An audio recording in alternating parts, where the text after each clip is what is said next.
Today we're talking about the shift from antivirus to endpoint detection and response.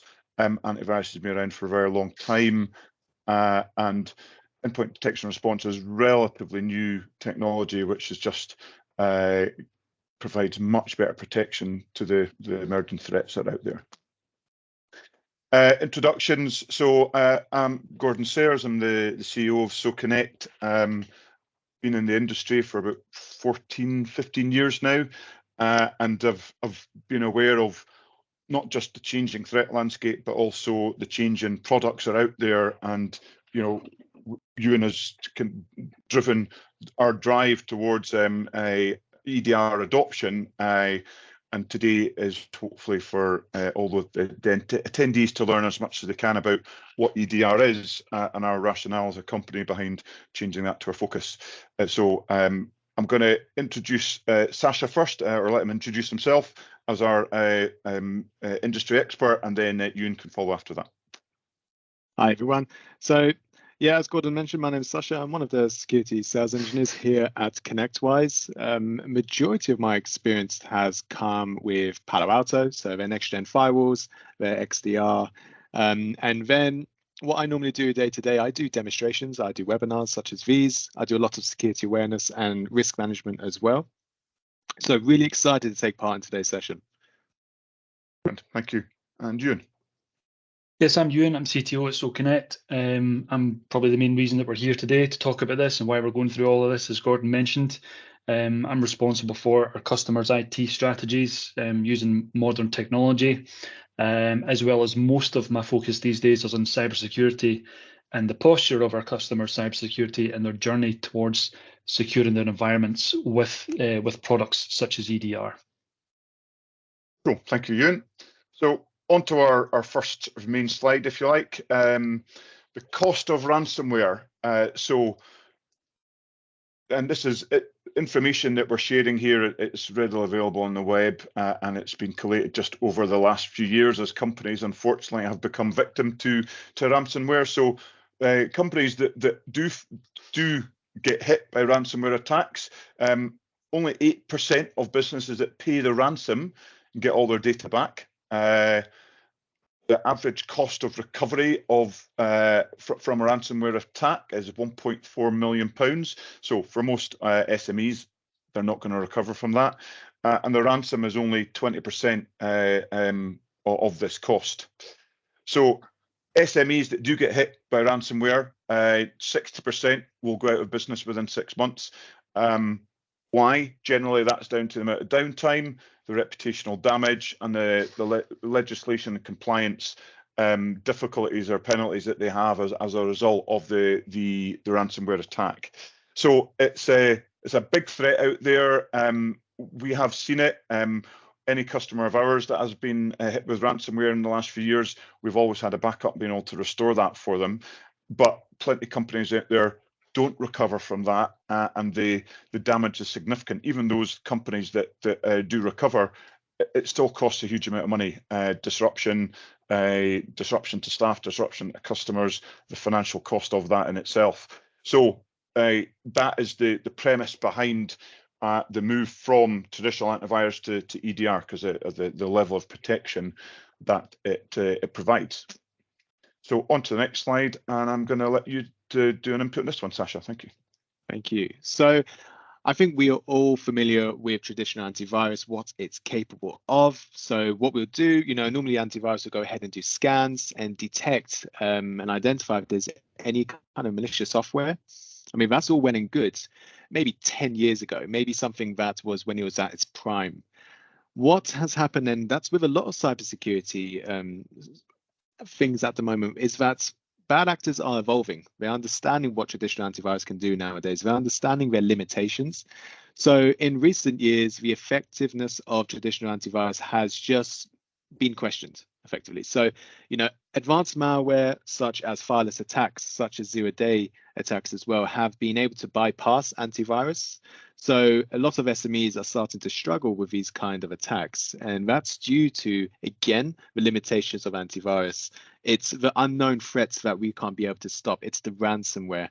So we are effective at understanding and stopping known attacks. And that's due its signature base, right? Because antivirus actually looks at a known database of a list of signatures that it's able to go ahead and detect and identify. But what happens if it doesn't have a signature? What happens if it's brand new? So if we go to the next slide, and this is where we come to the limitations of antivirus, right? So we can see ransomware over there. So ransomware is probably the most known piece of malware because of how detrimental it can be, right? It can cripple an organization, right? So because it's encrypting all that data, you know, antivirus isn't able to stop that encryption. It's only able to detect that there's ransomware, but it's not able to stop that. Now, how EDR can be able to provide that sort of solutions, that there's some mechanisms that will go ahead and stop that encryption on its path.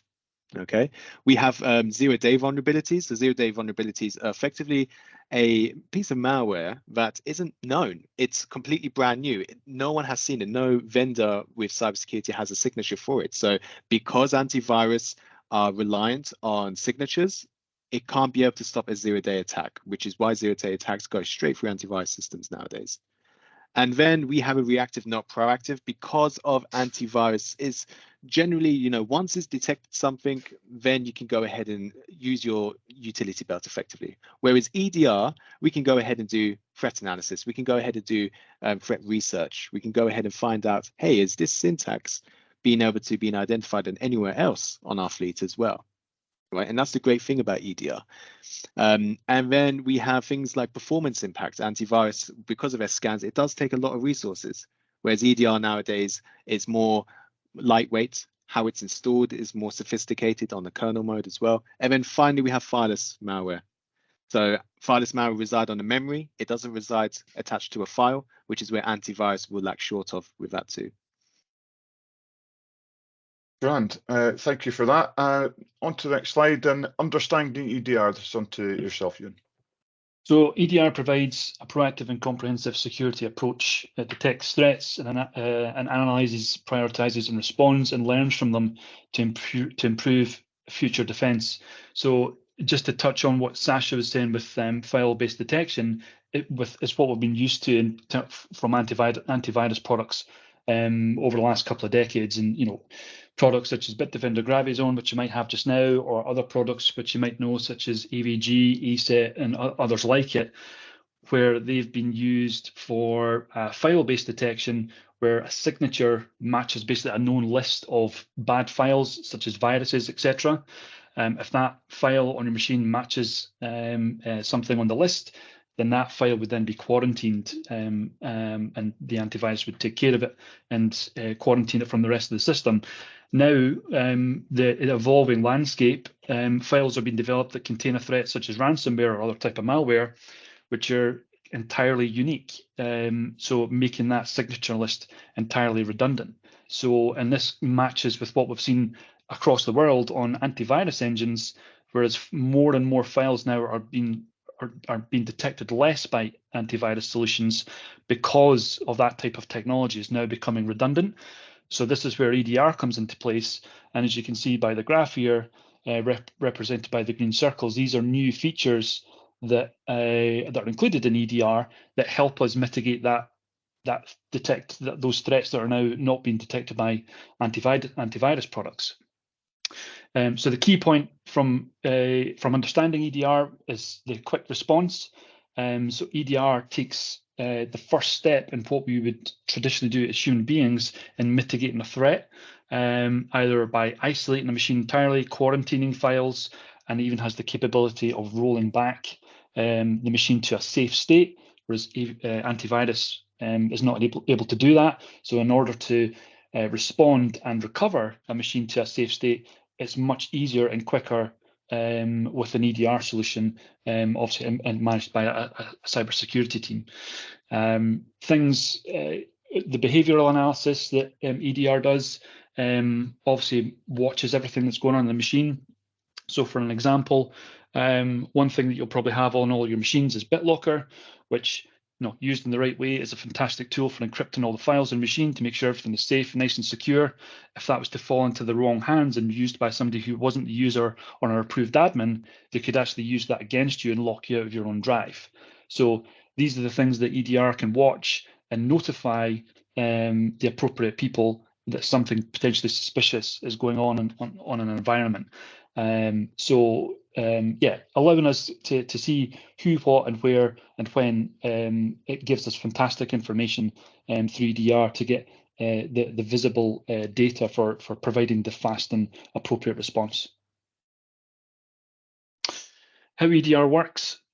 So EDR involves constant monitoring and data gathering from endpoints to identify and address threats. In real time, it provides information about actions at the endpoints, including details about attempted cyber attacks. So EDR security solutions record activities and events taking place on the endpoints and all workloads, providing security teams such as ourselves with the ability, with the visibility they need to uncover incidents that would otherwise remain invisible.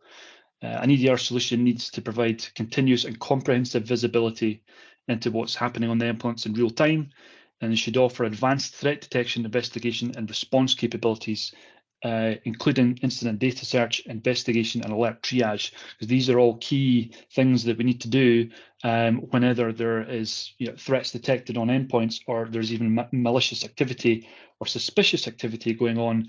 We need to have the appropriate response to basically contain that if we think that something malicious has got onto a machine.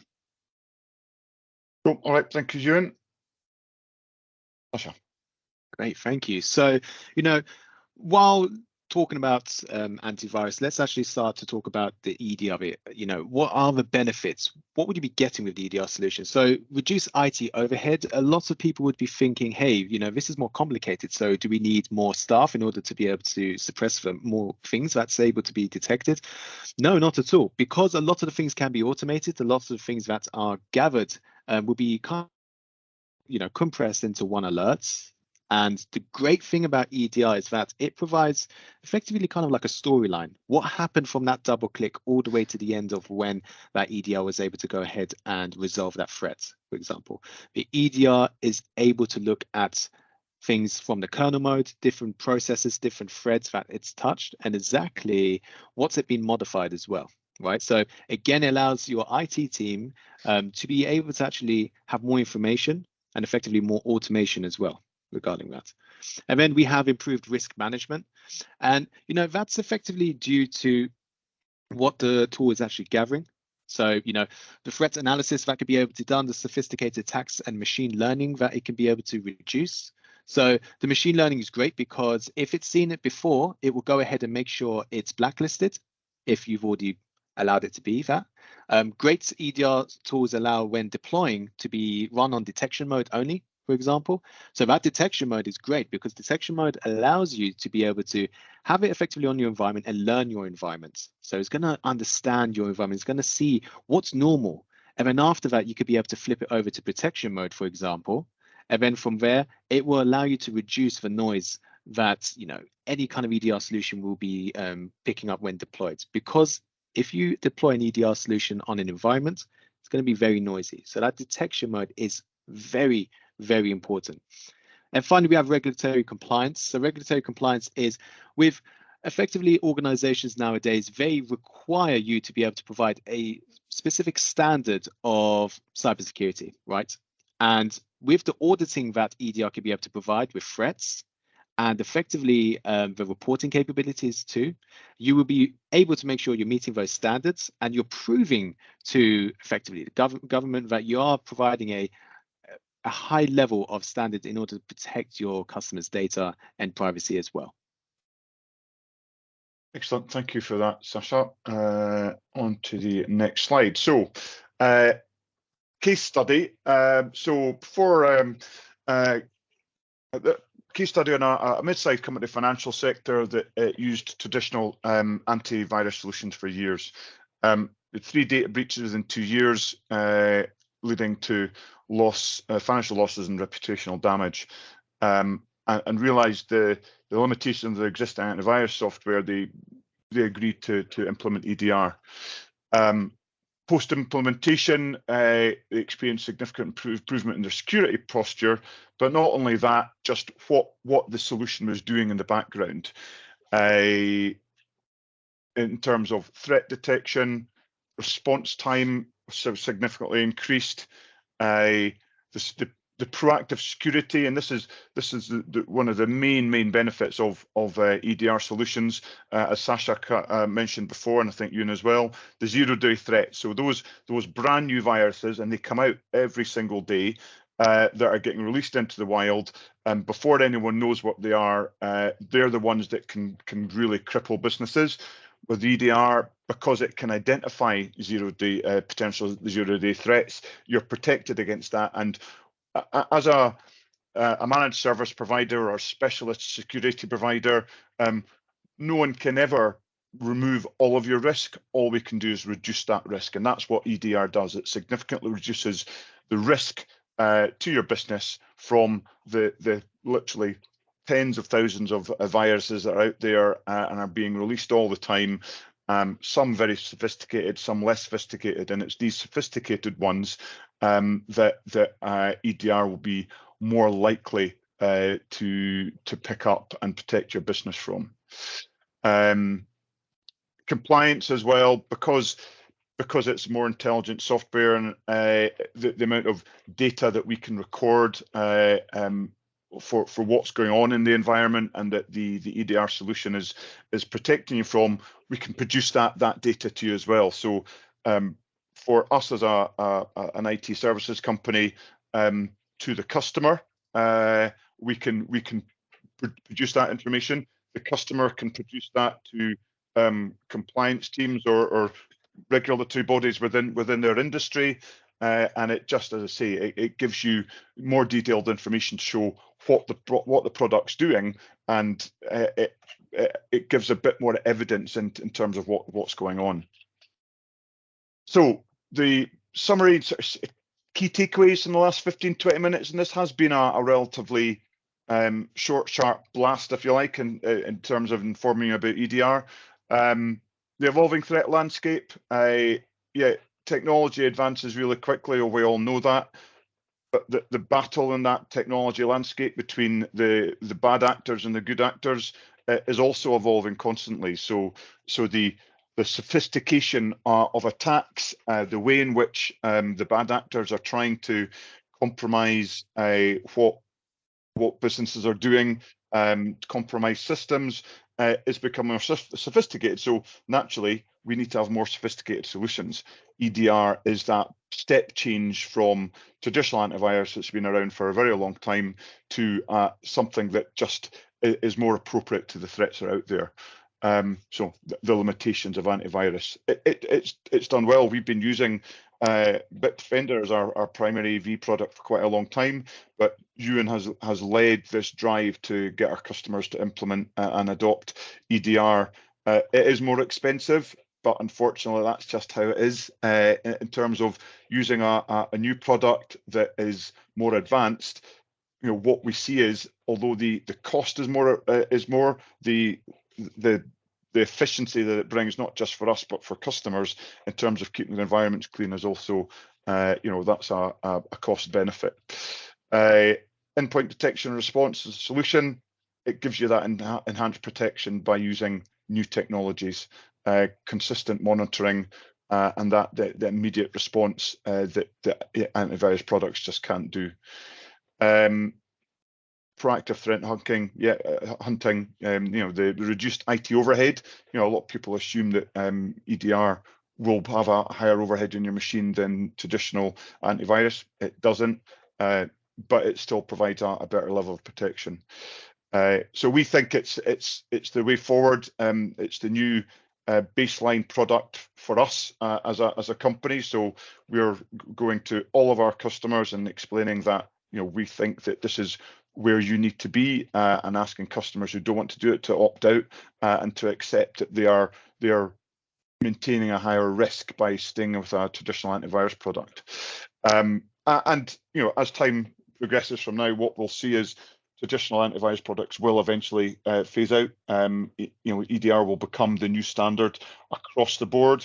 What we're trying to do as an organization is get ahead of the curve and help our customers get ahead of the curve as well, so that they can show their customers that they are aware of the threats out there and what they need to do to protect their data and any data they hold on behalf of others. So that's it. If there are any questions, please stick them into the chat, or oh, thank you. Stick them into the chat, or get in touch with your account manager, who will be happy to come back and give you any additional information. We are rolling out our EDR to our customers. The specific cut-off date or switchover date is going to be the 1st of September. If we can get customers moved before then, that would be an ideal scenario. Anyone who hasn't engaged with us or come back to us before the 1st of September will be moved on to it anyway. But part of this webinar, and we'll be taking clips from this and sharing it on LinkedIn, and can share with other customers if they need it, is to just give as much information to customers as possible about why we're making this move to EDR, and what the benefits are. So yeah, as our valued customers, security is always our top priority. We lead everything with security now. Ewan has spent the last year and a half looking at the products, looking at our security posture as a business, and then trying to pass that information on through our account managers to our customers. As I mentioned, we want to be ahead of the curve rather than playing catch up. So that's why we're taking this step now. If you have any questions about endpoint detection and response, our chosen solution, which is the Sentinel One, then again, please get in touch with us after this webinar, and we'll be more than happy to give you all the information we have and go into any more detail that you might require. And I think at that we can call it a wrap. Thank you very much for all those that have attended and joined in. And as I say, if you've got any questions, please reach out.